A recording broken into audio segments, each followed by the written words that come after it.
Entendes o que estás lendo? O podcast que te leva através das páginas da Bíblia, livro por livro, capítulo por capítulo. Uma exposição bíblica emocionante. Aperte os cintos e embarque comigo nesta viagem.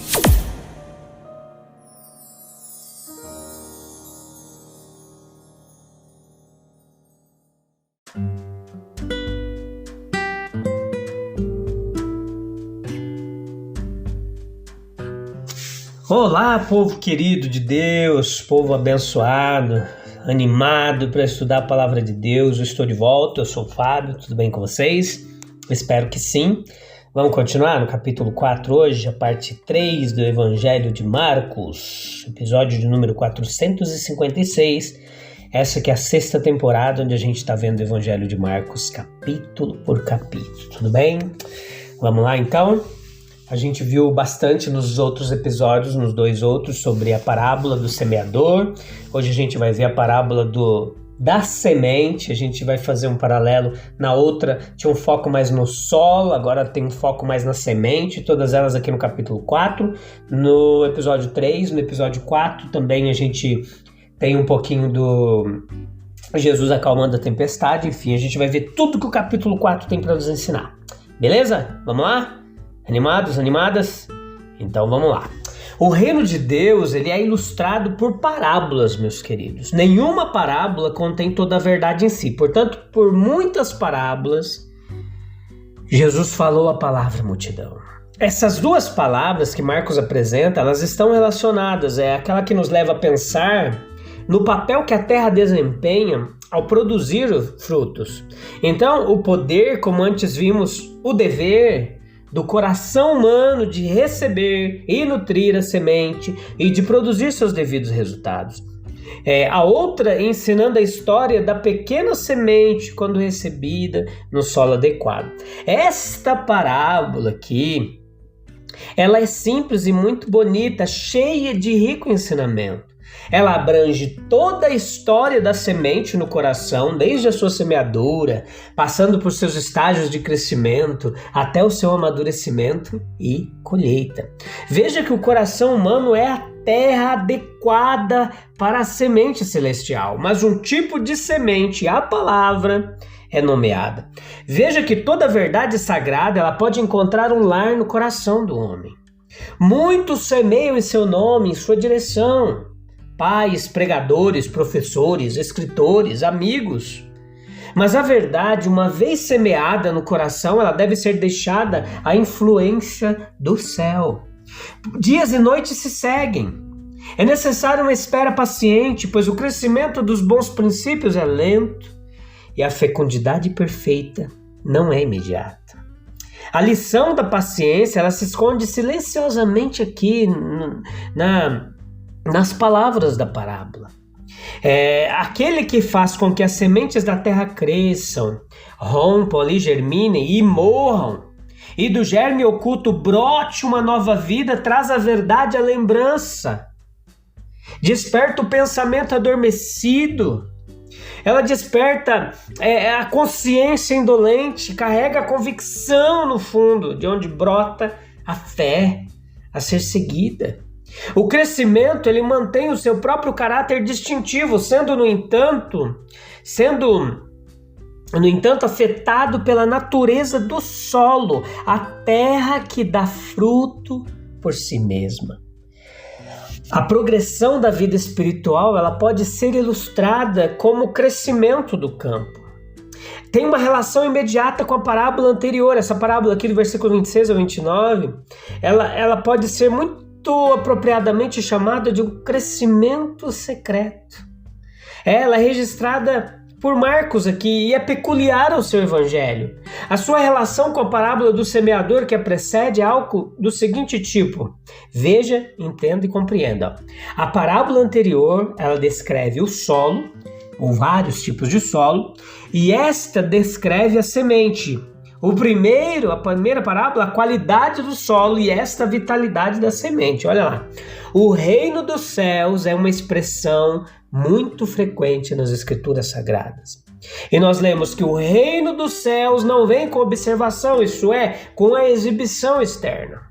Como a margem o expressa também, o reino dos céus está dentro de você, ou entre você, como a margem novamente apresenta. O significado dessa importante expressão é suficientemente clara para todo o leitor do Novo Testamento, e pelo menos em sua conexão atual, não requer nenhuma explicação prolongada. Denota o reinado dos princípios do céu no coração do homem. A difusão dos princípios do céu no coração do homem. A difusão dos princípios do céu entre as famílias do homem. E a glória dos princípios do céu, exibidos em toda a sua plenitude, em todo o seu poder, naquele novo céu e nova terra em que habita a justiça. Pode ser resumido mais brevemente como o reino da graça no coração, da paz na família e da glória em todo o mundo. No Catecismo Menor de Lutero, ele escreveu sobre aquela petição da oração do Senhor, quando diz assim: venha o teu reino. A parte da oração é perguntado: como isso acontece? E a resposta é dada também, é quando o nosso Pai Celestial nos der seu Espírito Santo, para que por meio de sua graça, creiamos em sua palavra, vivamos em uma vida piedosa aqui nesse tempo e além na eternidade. É relatado aqui a qualidade da semente, meus queridos. Quando a gente fala da qualidade da semente aqui, como na parábola anterior, ela é a palavra de Deus. E assim nós lemos no 14º versículo, olha lá, desse capítulo. O semeador semeia a palavra. E assim também, lá naquela outra parte da escritura, sendo nascido de novo, não de semente corruptível, olha lá que interessante, não de semente corruptível, mas incorruptível pela palavra de Deus que vive e permanece para sempre. Os lavradores, eles são particularmente cuidadosos com a qualidade da semente que lançam nos campos, pois a perspectiva da colheita depende muito disso. Eles rejeitam a semente que está misturada, insalubre ou morta. Caso contrário, o resultado seria desastroso. Exatamente assim deve ser com a palavra de Deus. Aqui está um dever de quem fala e de quem ouve essa palavra. Cabe a ambos ver bem se é na verdade da palavra de Deus que eles falam e ouvem. Deve ser a palavra de Deus, nada menos, nada mais. A palavra de Deus em sua pureza. A palavra de Deus sem qualquer mistura, seja de erro humano, de paixão humana, disputa duvidosa, especulação perturbadora, tradição de homens, doutrina de homens, ou filosofias e supostos enganos vãos.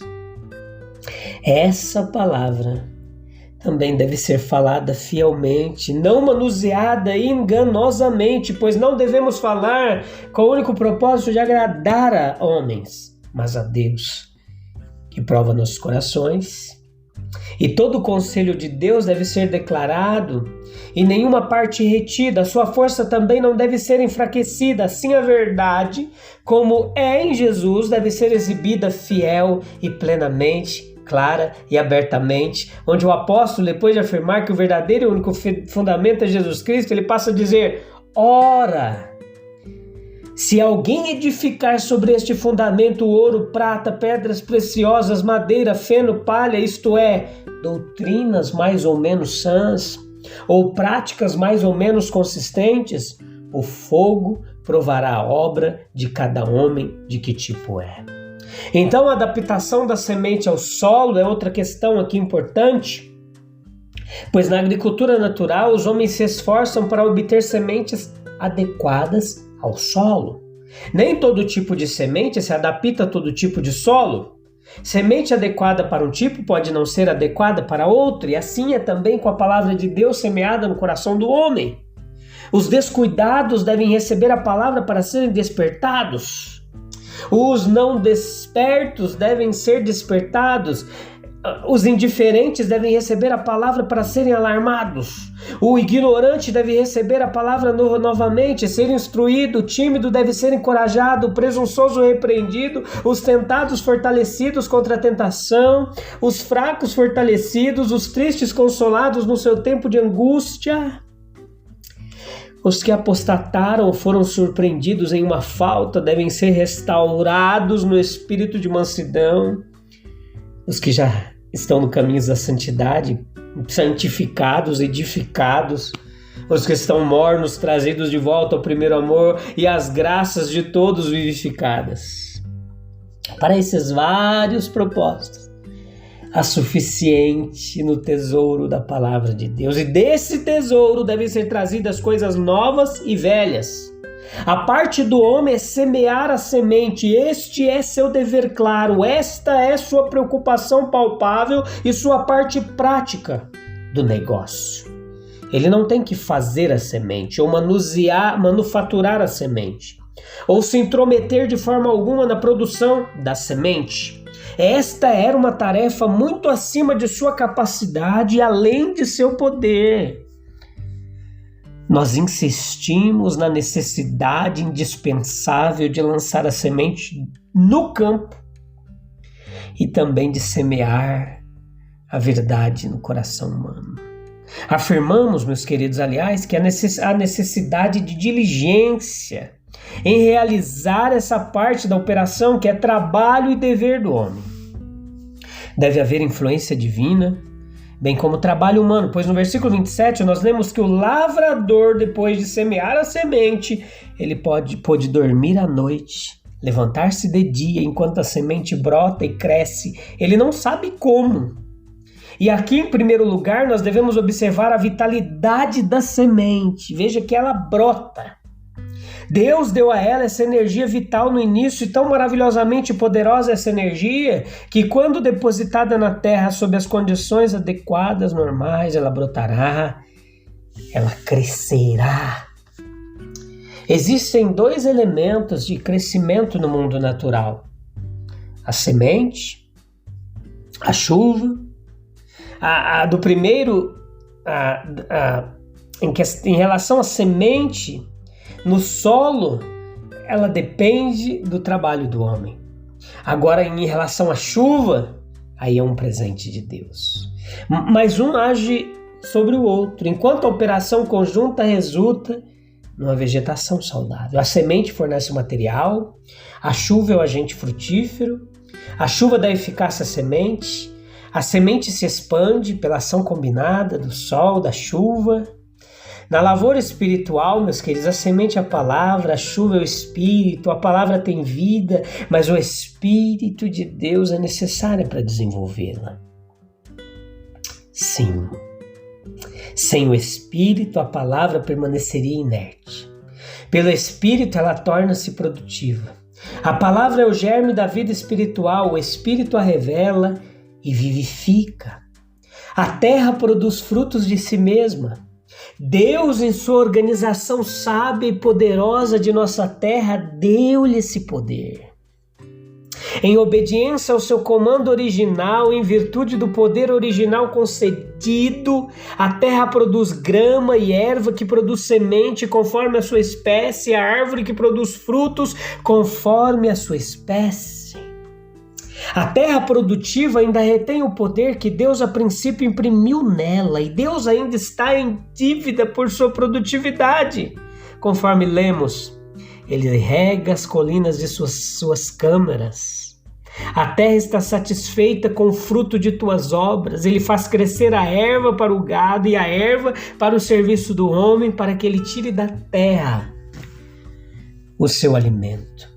Nós só podemos seguir o processo de vegetação por um caminho curto. Nós sabemos de fato que a semente morre, se decompõe, pois não é vivificada a menos que morre, então germina e uma nova vida sucede.